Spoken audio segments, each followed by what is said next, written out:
Hey, Slater Crusaders, you ready for this story? This is a humdinger. Greg Patton teaches business students, MBA students at USC, University of Southern California. He's a professor of clinical business communications. He's taught this course for years. And he was given an online lecture on the importance of pauses when you're giving a speech or a presentation.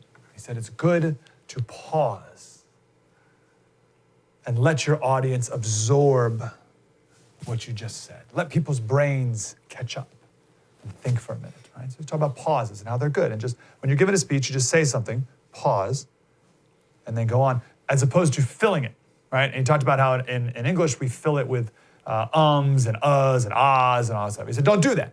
Just speak, pause, continue on. And he said in his course, he likes to bring in different cultural examples. And he used the example that in China, he taught there for a long time, taught in Shanghai. He's been traveling there for 20 years. He said in China, they use the filler that. They say that. So they'll be like, oh, you know, it's really important that we go and do this together, whatever, right? So instead of uhs or ahs, they say the word that over and over quickly. Interesting, right? I didn't know that. Now, the problem is the word for that in Chinese is the word, it would be spelled phonetically, N-A-Y-G-A.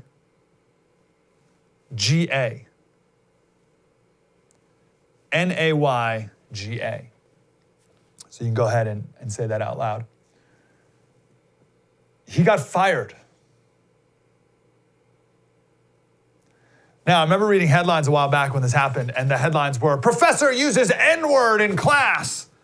And everyone was so outraged. How could this professor in today's day and age use the N-word in class? Oh, he deserves to be fired. And then the video came out. Here is how it went down. Of discomfort with pauses. And yet pauses, Steve Jobs, pausing can be incredibly powerful. Taking a break between ideas can help bring the audience in. If you have a lot of or ers, and this is culturally specific, so based on your native language, like in China, the common word is that. So in China, it might be nega. So there's different words that you'll hear in different countries, but they're vocal disfluencies. It's saying that, Fired. I got him fired. It was just that. I promise there's nothing else. That's it. Now, here's the exact backstory of what happened. Like, no bad intention at all there, clearly. He didn't even say the word. Like that. So here's the backstory of what happened. This is super important to know. So first, we can see through these fake outrages.